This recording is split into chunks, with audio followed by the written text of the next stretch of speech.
This guy had two dreams, and both of them he got right. First of all, he wanted a zoo, right?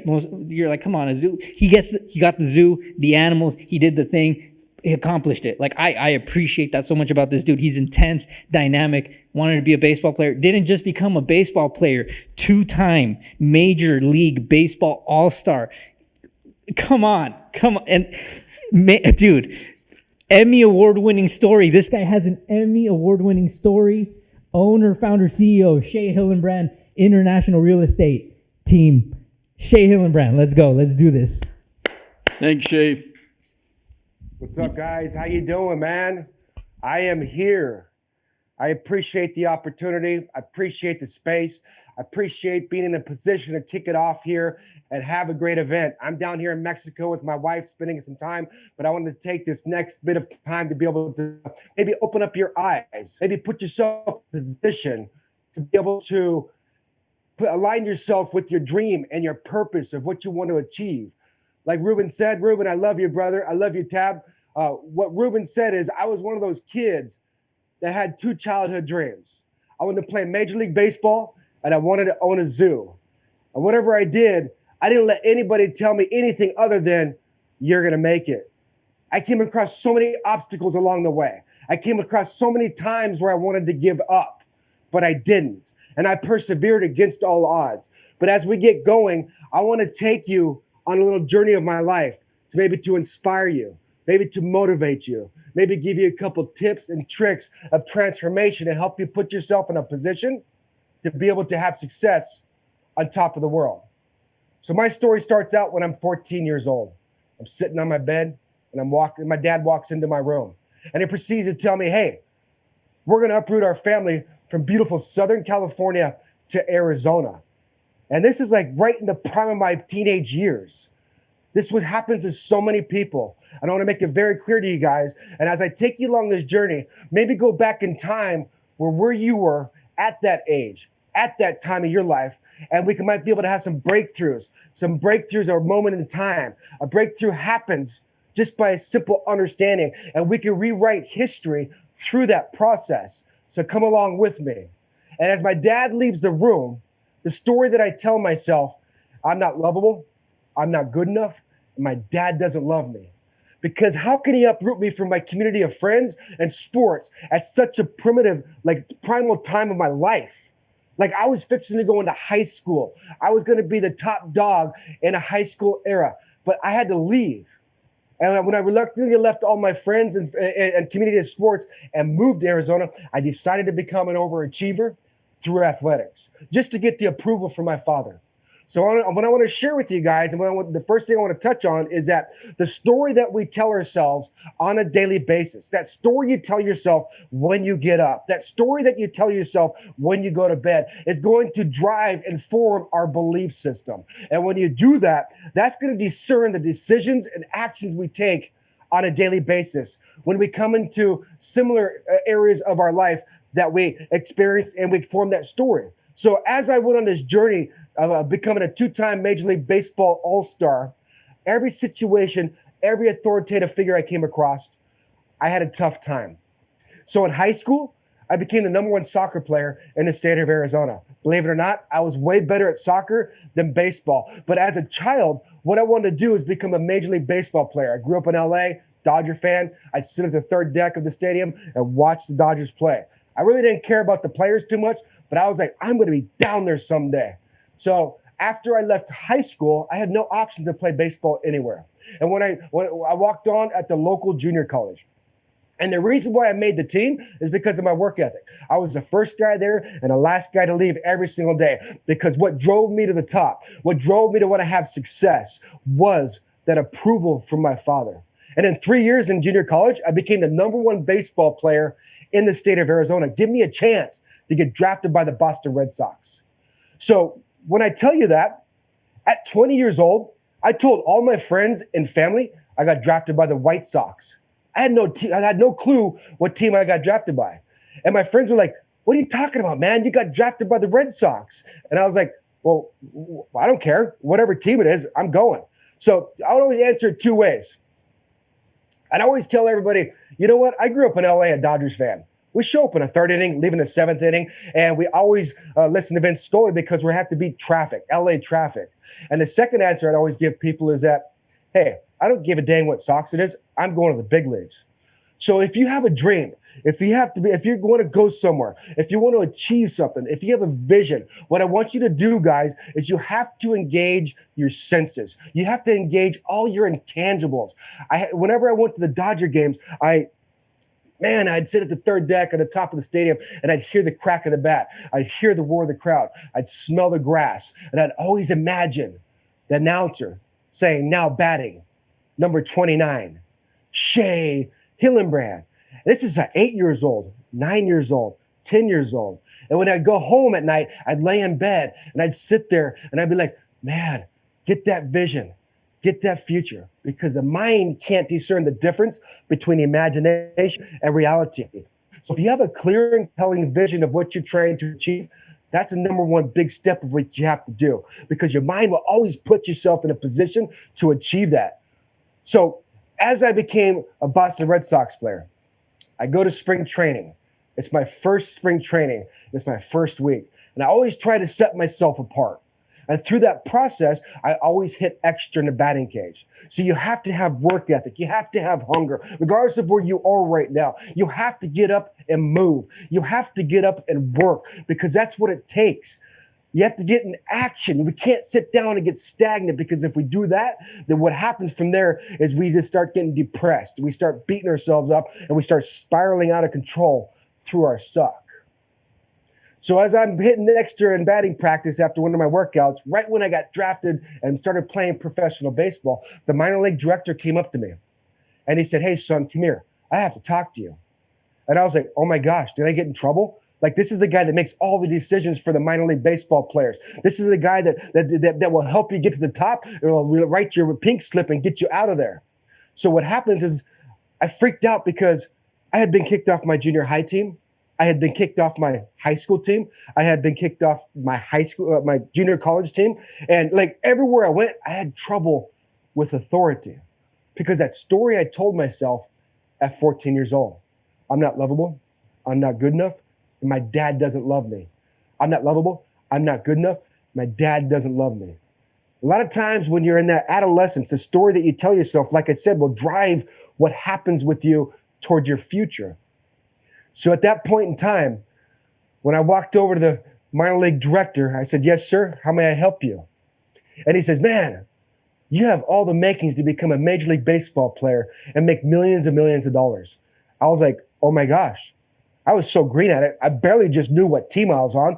And I said, hey, tell me what to do and I'll do it. So that's the thing is, guys, if you're trying to go into something new, if you're trying to be in a position to jumpstart your life, to jumpstart your career, to try to get yourself up and get yourself out there to do something, you have to find someone who's been there and done it, right? You have to find someone that's been there and has success in what they do. And when you do that, you'll cut the curve. You'll learn from their mistakes. You'll learn from their failures, and you'll get their wisdom. The best place to do it right now is Clubhouse. If y'all in on Clubhouse, you're missing out on the boat. There's some bombs dropped on Clubhouse right now. Get in there and network and figure out what you need to do. The second thing is you have to have that person who you find that's been there and done it, lay out a plan for you. And when they lay out that plan for you, you have to do step number 3, which is the most difficult step. And that step is you have to implement that plan. And when you go out there, so many people find that resource, find that mentor, find the person who's been there and done it, and then they formulate a plan, whether it's through social media, whether it's through podcasts, whether it's through YouTube videos, whether it's through Clubhouse, whatever that might be. So many people do step 1 and step 2, but step 3, they don't implement it. Why? Because we have limited beliefs. The way you bust through those limited beliefs is get that plan and believe. You have to believe that if I implement this system right here, that I can have a chance to achieve what I'm set out to achieve. It starts with belief, guys. If you don't believe in yourself, you won't be able to accomplish anything that you're set out to do. So as this minor league director laid out this plan for me, I went out and put my head down and worked as hard as I could, because I'm like, I'm right there. So over 5 years, I got Player of the Year 3 of the 5 years in the minor leagues, giving myself the chance to play Major League Baseball. And when I played Major League Baseball, it was opening day, 2001, in Baltimore, Maryland, playing the Baltimore Orioles. We're on the field, and the national anthem's being played.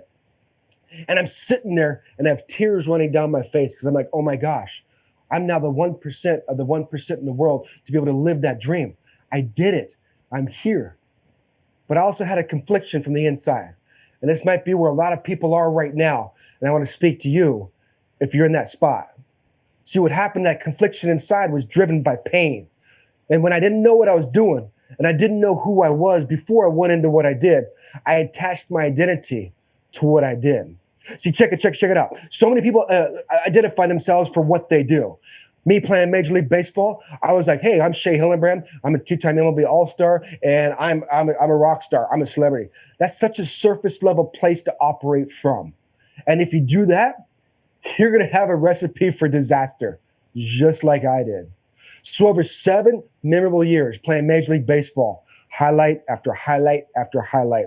I became a two-time MLB All-Star. I made tens of millions of dollars, and I was the first guy to hit a game-winning home run off Mariano Rivera as a Red Sox at Fenway Park. I hit 3 home runs in one game. I was in a perfect game. I was in 2 no-hitters. I was there on top of the world. I was there flying the private jets. I was there cashing $1 million paychecks. I was there hanging out with the president, hanging out with movie stars. I was living that life.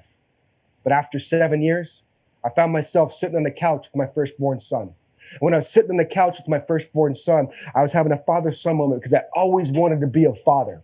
And when I was sitting there and I could look into my son's eyes and I saw such a beautiful future, I saw the abundance love that my son had, and I wanted to connect my pure, unconditional love to him. And I wanted to show that to him, and I couldn't. All I can connect to is that pain and that hurt that made me numb to everything and everybody around me because that story that I told myself on a daily basis. When you have that story going through your head, I can't stress this to you enough. And I'm so glad I'm going first because what I want you to understand, that story that you tell yourself, guys, directs the future. And check it out. This is how it happens. What happens is you have experiences as you go through your life. How you interpret and communicate those experiences to yourself is going to drive your belief system. It's going to dictate what you do with how the direction of your life's going to go. So if you're at a point right now where you're stuck, you're stagnant, you're complacent, and you're in a mediocre place, what I want you to understand is, 1, what's the story you're telling yourself? Because that story is very powerful. And for most people, that story is chock full of limited beliefs and BS, just like mine was. So as I'm sitting there with my son in my arms after my 7th Major League season, the prime of my Major League Baseball career, I quit. I walked away. See, I walked away from that one childhood dream I worked so hard for. I worked harder than anybody else. I had tenacity. I had grit. I had everything that it took, but I didn't know who I was. So I always ask my clients 2 questions, the people that I come across, 2 questions. Who are you at the core of who you are? Who are you at the core? And what's that story that you're telling yourself? And I have a 3rd question. Why are you doing what you're doing? Because that why has to be greater than yourself. It has to be greater than what you're doing. And it has to be greater to impact humanity. So as I quit my childhood dream and I walked away, leaving $50 million on the table, I pursued my 2nd childhood dream. I convinced myself to come home, to be a father to my 3 beautiful children and pursue that 2nd childhood dream. And what I did, bought a zoo. Like Ruben said, yes, I think I might be the only person in MLB history to leave Major League Baseball and buy a zoo. So when I purchased this zoo, I accumulated 300 farm and exotic animals. I had camels, kangaroos, llamas, alpacas, monkeys, raccoons, zebras, everything under the moon. I was like Steve Irwin, the crocodile hunter. And what I did is that I envisioned rescuing these animals, and I envisioned like rehabilitating them with unconditional love. Then I envisioned putting them in a petting zoo environment to go out there and impact the children in our community, focusing on inner city, disabled, and child crisis kids. And over a 4-year span, I quickly became the guy that owned Marley Farms, the zoo, not the 2-time MLB All-Star in the major leagues. And I left Major League Baseball in the prime of my career because I was trying to run away from that pain. I was trying to run away from that identity because Major League Baseball didn't do it. The fame didn't do it. The glory didn't do it. The money didn't do it. Living on top of the world didn't do it. So as you're on your journey right now, guys, what I want you to understand, be very clear with those 2 questions. Who are you at the core? And why are you doing what you're doing? because those are the two driving forces that we have to build our foundation on. You want to build an empire, you want to pursue your dream, you want to align your belief system of who you are with that dream and that vision, you have to understand and clarify those two things. And it's challenging. So over 4 years, I had a lot of success on that horse farm. I had a lot of success at that zoo. I had a lot of great things happen out there.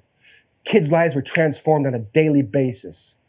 But what happened is my life didn't transform. I didn't know who I was before I did what I did. So I attached my identity to what I did. And all that pain came with me. So after 4 years, what I did, guys, is I had lost everything. I lost my family. I lost my marriage. I lost my farm. I lost my money. I lost everything. And through that process, I lost myself.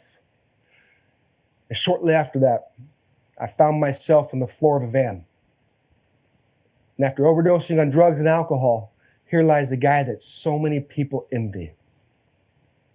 And as the soul's leaving the top of my head and I'm clinging onto my last breath, the thoughts going through my mind were so toxic. What kind of dad would do this to his kids? What would your parents think if you left this world today? You're a loser. You're a failure. You've lost everything. You're nuts. You're nonsense. Does that resonate with you? I was done. And my answer to that was, I don't know. I'm nothing if I don't have baseball. So I let go. I was tired of fighting that pain-driven game. I don't know if I died or if I fell asleep. By the grace of God, I woke up the next day. And what happened from there was the Lord put my wife, Kristen, into my life. And it took someone else to help me through the process of recreating a new identity, of recreating a new belief system, and reinventing a new Shea, Hillenbrand. And through that process of what I've done, through that reinvention, through that hard work, through that hard determination, through all that effort, what I've done is I've renewed who I am, and I discovered who I was to the core. See, playing Major League Baseball, I thought I was the top cheese. I thought I was the person. I thought I was the guy that everybody wanted to look up to. I was treated like a god.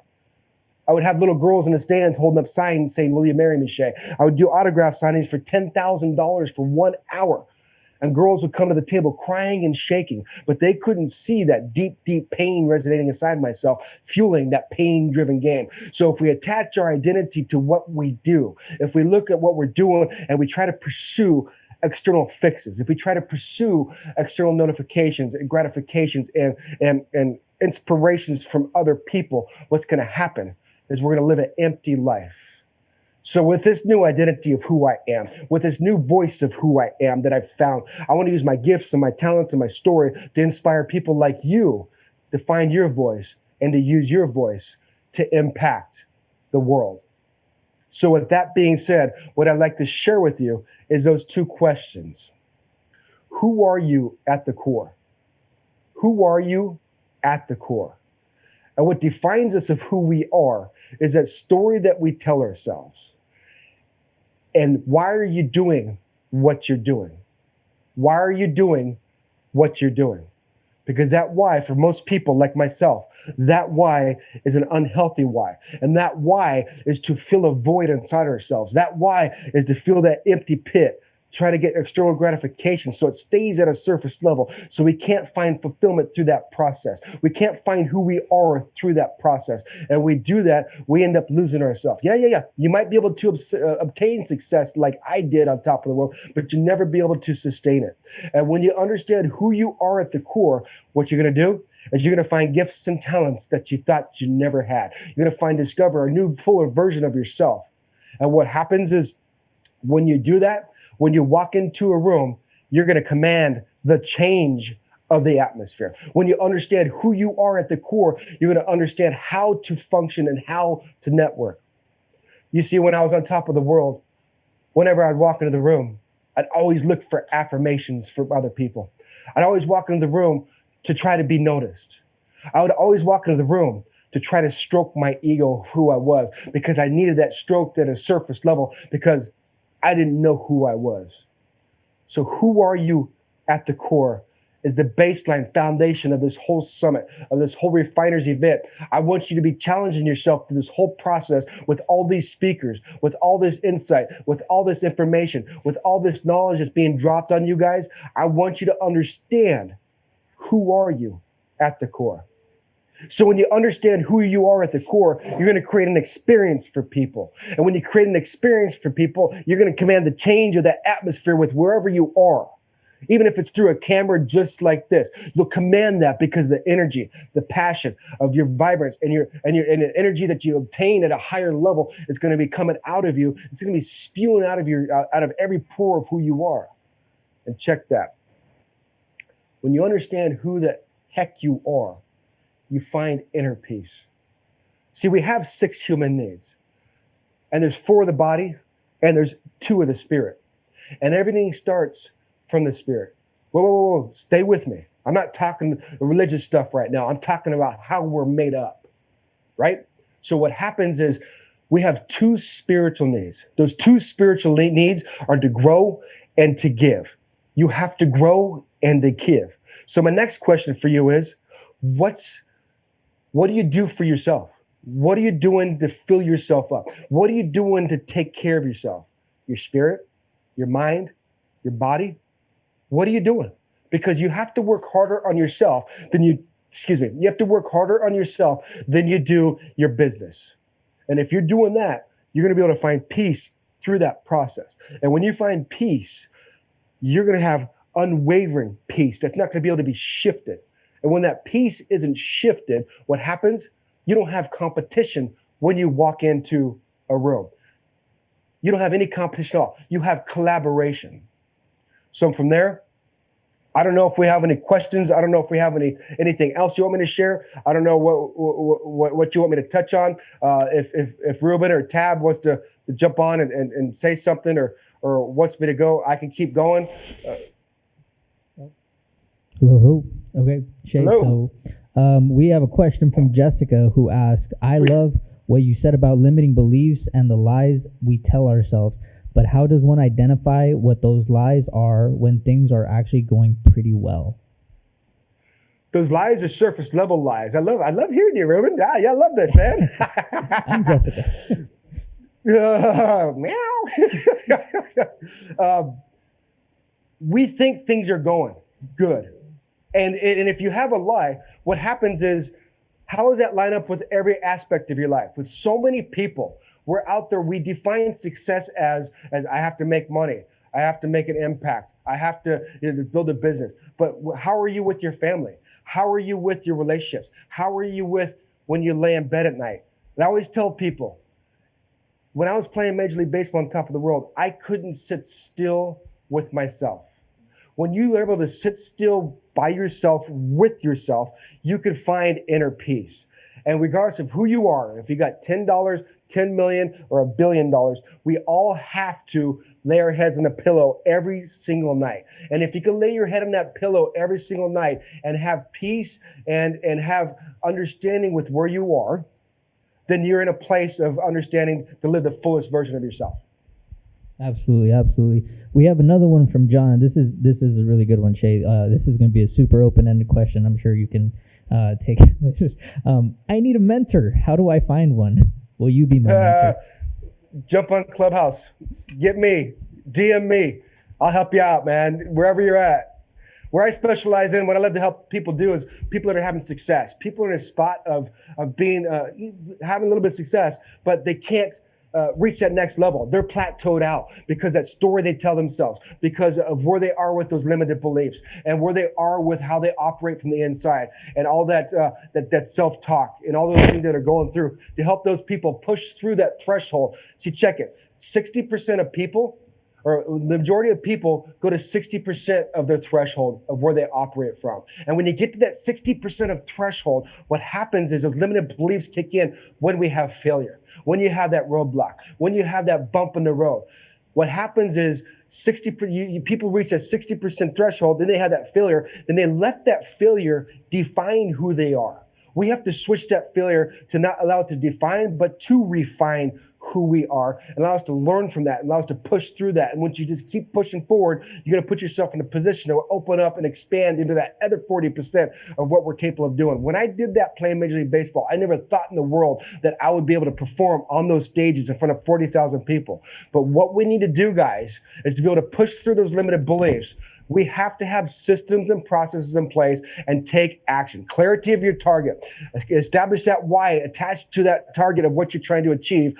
Take immediate action. And then from there, we're going to have sensory acuity. Sensory acuity is having a high level understanding of what you're trying to achieve, whatever that task is, wherever it is. And the way you get that is taking action and getting those repetitions and not letting that failure define you, but refine who you are. And you just keep moving at it and make your adjustments as you go. Absolutely. We got a question from Tab Pierce. Tab, what's up? Hey, Shea, something Tab, what's up? What's up, man? Hey, so something you said, which really hit me hard, or something was about attaching who you are with what you do.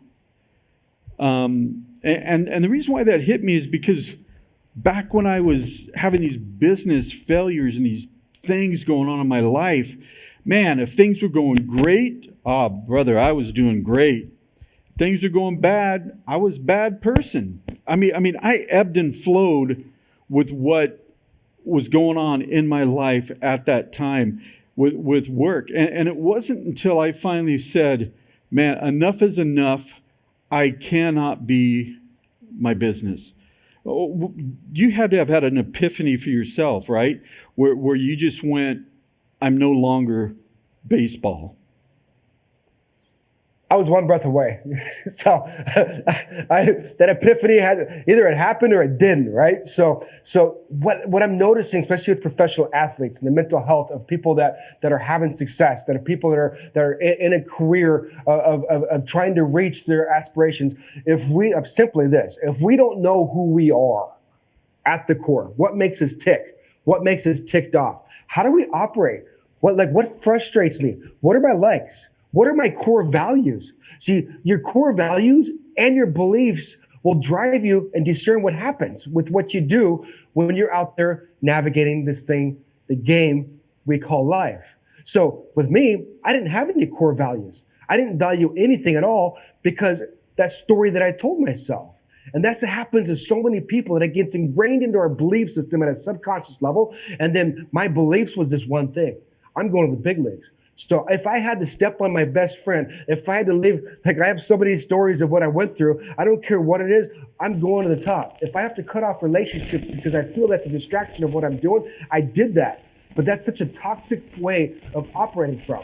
But when you're successful, a lot of times we view that as a weakness. We view that asking for help, asking for understanding, asking for the ability to clarify things. We view that as weakness. That's the hardest thing I ever did in my life, is ask for help. But when you ask for help and when you go on this deep dive to figure out who you are at the core, what happens is it becomes liberating. It becomes empowering. And when you become vulnerable, that is true power. That's world-changing, game-changing stuff, because a lot of people nobody can relate to me when I played Major League Baseball or had success, but they can relate to those pit parts. They can relate to that part to where you live and ride every single night. Imagine you just did your business where you had more control. I played baseball. I failed 7 out of 10 times. I'm failing every single night nonstop.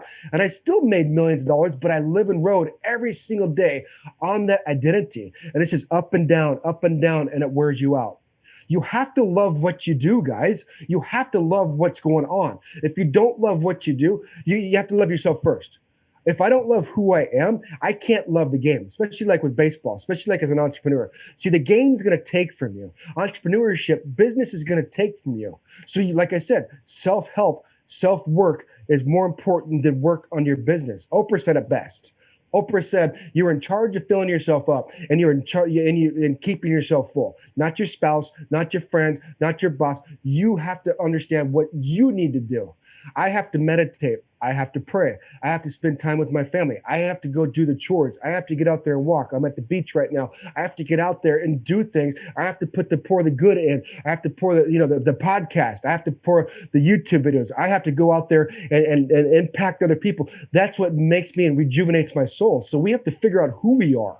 See, I went from Major League Baseball player to I'm Shea Hillenbrand. I'm passionate for what I do. I have a high level energy. I flip and care. I love helping people accomplish their challenges. I love helping people navigate through their failures and pulling out the best version of people. I love my family. I love my kids, and I love getting in front of the camera. I love creating a team. Like see all the things that I love to do and see all the things how I identify. Like I struggle with comp. I'm super competitive. I have a challenge with the intangibles. I have a challenge with losing. I have a challenge when getting conflicted. So if I understand who I am, I know how to refine who I am. The refiners. I know how to refine who I am to make myself a better version of myself every single day. That's our goal. That's our duty. We have to, we have to try to live the best version of ourselves every single day. Check it out. This is what just came to my head. Whenever you go into a situation, you have to give max effort. You have to give your max effort with what you do. Check it. I'm not saying 100% effort all the time. I'm not saying I'm capable to give 100% every single day. Whenever I play baseball, there's days I showed up, I was hungover, I was sick, I was tired. We play every single night. There might be days that you show up that you're only able to give 40% of who you are. You're only able to give 60% of who you are. You're only able to give 70% of who you are. But check it. You're the only one that knows if you can give that full max effort. If you had a 40% capacity, give 40%. Don't give 30%. Don't give yourself a chance to have excuses. So if we know inherently inside ourselves, if we're not giving max effort with whatever we're doing, right now, I'm giving max effort. I'm giving everything I have. I don't know how the outcome, I can't control if it's going to impact people, but I know that I've trained for this, I've prepared for this, and I'm going to give you the best effort I'm giving. So now I can deal with the results. But what happens? The most, like 98% of people, they don't give max effort in whatever they do. When I'm washing the dishes, mowing the lawn, vacuuming, making my bed, changing the tires in my car, whatever it might be, all the tasks give max effort. When you do that, you don't give yourself a chance to, one, make excuses, and for two, to place blame on anybody else. We got to alleviate those excuses. We got to alleviate those opportunities to place blame, because if we place blame, we can't take accountability for what we are, and we can't make the adjustments we need. Give your max effort with whatever you have. And on the days you have 100%, give 100%. When the days you wake up and you want to you have 10%, and those days that you want to get out of bed, those days right there, you count down backwards. 5, 4, 3, 2, 1. Like the space shuttle. It's a Mel Robbins trick, and it works. It works crazily. 5, 4, 3, 2, 1, and get up. Get that morning routine going. Get those systems and processes in place. Whatever it is, you have to have that schedule in place. You have to have that calendar. If not, we're going to be lazy. We're going to be complacent. And we're not going to feel good about ourselves. And then in return, we're not going to make the impact that we've been put here to make on the world. What else we got? Dang, dude, that was fire. So here's the thing, okay? I want to say this. You know, so often people are going to look at you and they're like, "Ah, man, Shea's a professional baseball player. He was a professional baseball player. You know, that's Shea. That works for him because he played professional baseball." And we got about 2 minutes. And you know, the thing I would say is, you know, Shea's an ordinary guy. He had to do ordinary things in order to be extraordinary. And Shea, you got like 2 minutes to go. If you want to do it, 2 minutes, great. If not, I'll just extol the virtues of Shea. So, do you have anything you want to add? Take advantage of it, man. Heck yeah, man. Like, I want to share, man. I want to help people out, dude. So what happens is, I was a 2-time MLB All-Star. I had no clue how to field a ground ball. And my wife said, don't tell people that. I had no clue how to field a ground ball. I went to the best in the world, and I found that resource. I said, how do I field a ground ball? So I have a 4-step process. Read the ground ball, set up for the ground ball, move your feet, and then pick up your target and throw. Read the ground ball, set up for the ground ball, move your feet, pick up your target and throw. And if I do that 4-step process over and over and over 100,000 times, I can't not be able to field a ground ball. It was challenging, but you have to go out there. We're all the same. The uncluttered mind, guys, is systematic. The uncluttered mind is systematic. And I'm excited because I got 1 minute and I'm going to rock it right now. Check it. The vast majority of people operate from a generalized focus standpoint.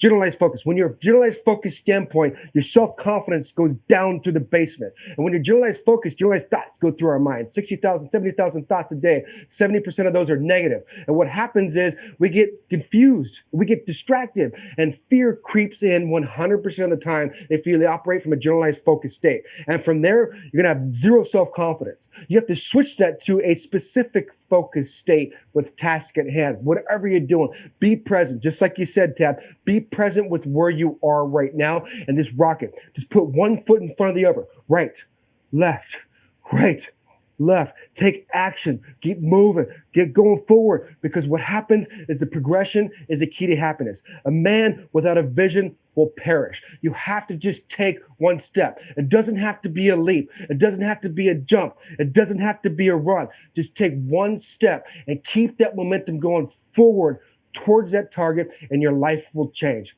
Thank you. Have a nice day.